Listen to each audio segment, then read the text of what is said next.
Muy buenas noches, soy Federico Reyes Heroles, bienvenido a Primer Círculo. Muy buenas noches, soy Carlos Elizondo y vamos a tener un programa solo Federico y yo sobre el tema del fin de la semana pasada, que es la recaptura del Chapo. ¿Qué significa? ¿Qué implicaciones tiene? Federico, ¿cómo lo ves de saque?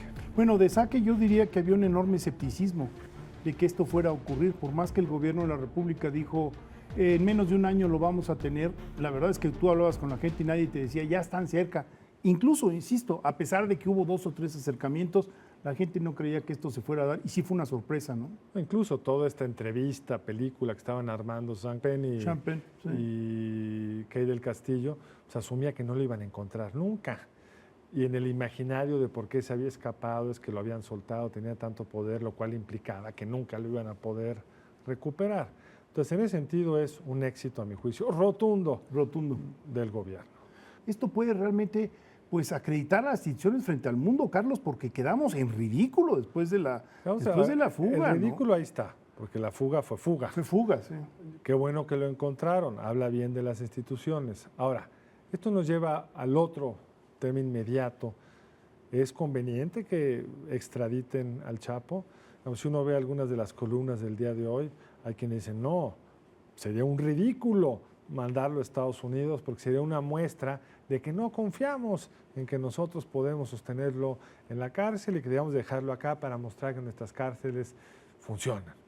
Yo creo que hay que extraditarlo, Federico, hay que extraditarlo rápido por varias razones. La primera, porque aún si no se les escapa, sí sabemos que desde las cárceles mexicanas los narcotraficantes siguen operando sus negocios. Y 2, porque involucraría, como fue la captura, una gran cantidad de recursos, de hombres, de esfuerzo, de atención en un solo hombre, cuando lo que el presidente y el gobierno deben de ser capaces es mejorar la situación de las cárceles en general, un poco lo que decías, la seguridad de los mexicanos en general, no creer que atrapar a uno o mantener uno en la cárcel cambia realmente pues, la dinámica de inseguridad que viven los mexicanos. Yo coincido totalmente contigo, decía Gandhi que la única fortaleza proviene de reconocer las debilidades. Y la verdad es que el gobierno mexicano no le ha entrado a los centros de rehabilitación, no le ha entrado a los penales, ni a los penales de alta seguridad. O sea, la fuga fue hace 6 meses, hay 23, si no mal recuerdo, 23 procesos que se han iniciado en contra de responsables, pero el hecho concreto es que no los tenemos de alguna manera ya procesados y sabiendo que fueron cómplices. Primer punto. Segundo punto, me parece que se nos olvida que el cártel está allí. De tal manera que si el Chapo vuelve a ir a dar allá a Toluca, al altiplano, pues desde ahí puede seguir operando una serie de cuestiones. Hay un registro de la cantidad de visitas que recibió el Chapo y realmente es asombroso, no solo visitas conyugales, visitas de personas con las cuales fue armando todo el plan que lo llevó a saber exactamente el día, la hora en que se iba a destapar el túnel. Entonces, yo coincido contigo, creo que es una medida diría yo, de sano sentido común. No tenemos ahorita garantía de que ese cártel tan poderoso haya sido debilitado por la caída de su cabeza. Sabemos que les lleva tiempo reorganizarse, pero se vuelven a reorganizar, Carlos. Bueno, el propio Chapo es hijo de otro cártel. Entonces, yo coincido contigo, sería lo más conveniente, aunque sea lo menos patriótico o nacionalista, sería extraditarlo. El gobierno ha indicado que eso es lo que pretende hacer. La pregunta es si todos los procesos jurídicos que había iniciado el Chapo para tratar de alargarlo lo más posible funcionan o no. Pero el gobierno parece haber indicado que la tesis de Murillo, que es el anterior procurador, que había dicho se los entrego en 200 años, pues la nueva procuradora ha mandado la señal de que sí lo quiere extraditar. Lo que hay que también explicar es que la extradición no es un proceso que depende de la voluntad del Ejecutivo. Es decir, en primer lugar, tienen que casar los 2 códigos penales de los 2 países. El delito tiene que ser exactamente el mismo.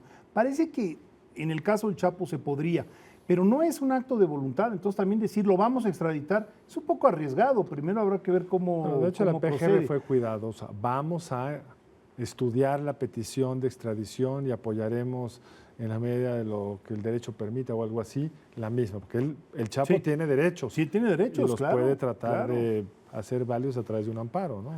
Ahora bien, ¿qué sigue después de haber capturado al Chapo?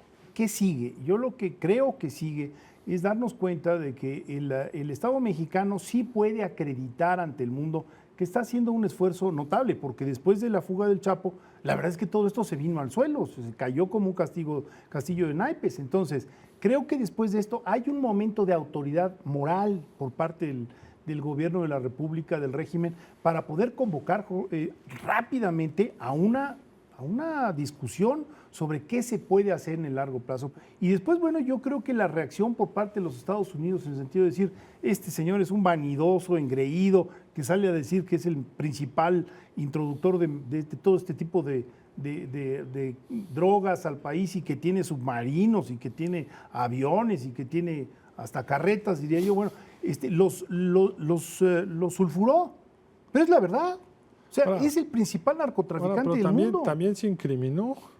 Ya Sí, no claro, hay que probar. claro. Ya lo Ahí está. confesó. Ahí Ahora, está. a mí me parece que lo que sigue, Federico, además de lo que dijiste, que estoy de acuerdo que hay que estudiarlo. Tengo mis dudas de si haya un mecanismo No lo sé. jurídicamente válido de legalizar las fortunas que vienen de andar matando gente. Creo que no me gustaría. Creo que la legalización de la marihuana o de las drogas tendría que ser de hoy en adelante y no retroactivos los crímenes. En fin, acuerdo. yo creo que es un tema complicado.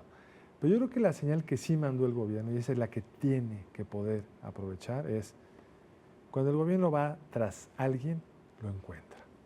Es decir, que Sí. los años, sobre todo en la mitad del sexenio del presidente Calderón, donde alguien desafiaba al presidente, un grupo criminal desafiaba al Estado mexicano y no pasaba nada, porque tenían Sí, más poder sí. que el Estado, hay que decirlo.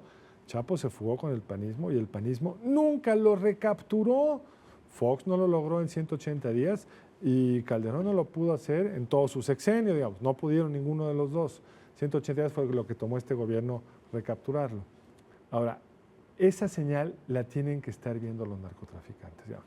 El crimen organizado existe en Estados Unidos, Claro. existe en Europa, pero no desafían al Estado, porque saben que el que saca la cara le van a dar un zape, van a ir sobre de él. Entonces el crimen adquiere estrategias distintas. Creo que el gobierno tiene que aprovechar esto para hacer un replanteamiento de cuáles son los comportamientos que van a llevar a que vaya sobre de ti inmediatamente. Así como se pusieron todos los instrumentos del Estado para perseguir al Chapo, un criminal, es algo que ha hecho Alejandro Ope más de una ocasión, un cártel que es responsable de matar a más de tantos, sobre ese y sus líderes nos vamos a ir hasta desarmarlos. Y que entonces los criminales vayan aprendiendo que los negocios tienen que ser de otra forma. No es que me guste que haya esos negocios, pero es mejor el crimen organizado en Estados Unidos que no mata, no extorsiona o lo hace mucho menos que el que tenemos en México. Yo creo que estás tocando un punto nodal. ¿Cómo traducir esta captura o recaptura, como se le quiera denominar, en un fortalecimiento institucional? Y eso todavía no queda del todo claro, diría yo. Hasta ahora, como lo mencionabas, pues hemos visto que el presidente, la gestión, en lo general, se montan sobre el hecho, pero eso no necesariamente se traduce en un fortalecimiento institucional. Lo que estás planteando de una relectura a partir de la fortaleza me parece que podría ser una vía muy, muy interesante. Ahora, también hay que decirlo, lo que se está demostrando es que cuando se coordinan la Secretaría de la Defensa, la Secretaría de Marina, la Procuraduría General de la República y el CISEN, pueden dar muy buenos resultados. Y la Policía Federal, que Y fue la el que Policía al final Federal. de cuentas, ex policías no lo soltaron. Aparentemente le ofrecieron dinero. Casas y no sé qué tantas cosas, ¿no? Pero yo creo que eso como una lección para el pasado. Es decir, la penetración es evidente, sigue habiendo una gran penetración, incluso en la incursión de Sean Penn para llegar a entrevistar y ese es un punto que deberíamos de tratar, entrevistar al capo, pues resulta que hay un retén, y el retén cuando ven que es el hijo del Chapo los deja pasar, y eso está en la prensa publicado hoy. Es decir, bueno, la penetración está ahí y el miedo a ciertas instituciones. Los vuelos, a ver, ¿cómo es posible? Se dieron varios vuelos. ¿Cómo es posible, Carlos? Explícame, ¿cómo es posible que el control del espacio aéreo no haya identificado esos vuelos?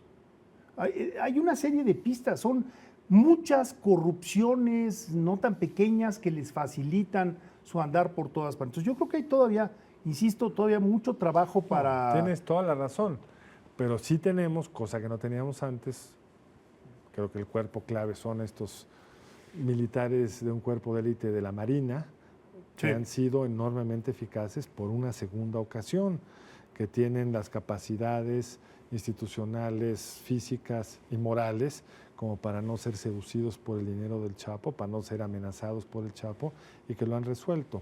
Yo creo que aquí hay dos temas que a lo mejor podemos tratar finales, Federico, porque nos queda poco tiempo. Uno es, se debe de seguir un proceso jurídico contra estos dos ciudadanos norteamericanos, ambos, aunque Kate del Castillo también es mexicana, que fueron a ver un criminal públicamente conocido para hacer un negocio, porque luego lo disfrazaron de entrevista en el Rolling Stones como muy apresurado, pero estos iban a firmar un contrato para poder usar la vida del Chapo, para hacer una película, para ganar dinero. ¿No es esto, no está obligado el Estado mexicano a actuar jurídicamente? Mira, yo creo que estás tocando un punto nodal.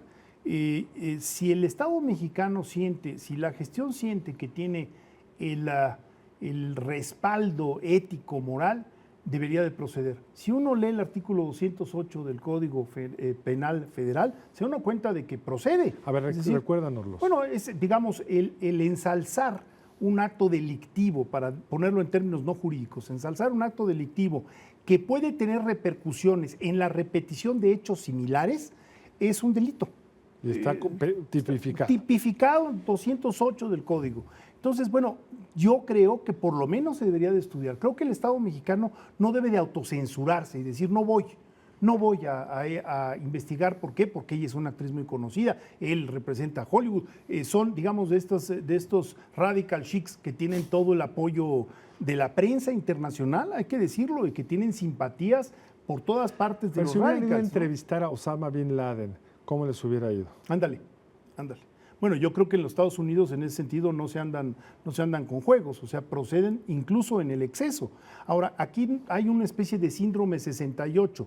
No utilizas eso por el miedo a que un gobierno autoritario vaya a, digamos, a rebasar los límites de la ley, pero creo que debemos ir transitando y por lo menos cuestionarnos, ver si se cumplen con la tipología del delito, si es que casa las actuaciones con lo que está establecido en el código, y por lo menos deberíamos de cuestionarlo, ¿no? Yo creo que el último tema que queda para la reflexión, Federico, es pues claramente andar persiguiendo drogas como la marihuana, que es el origen de la fortuna del Chapo, Sí. Recordemos eso, que ya son legales en varias entidades de los Estados Unidos y que probablemente lo sea en noviembre si gana el referéndum que entiendo que se va a plantear en California, será legal en el principal mercado de marihuana de Estados Unidos, que es el estado de California, pues es francamente ridículo, porque si la marihuana hubiera sido legal, pues el Chapo no hubiera iniciado su carrera criminal.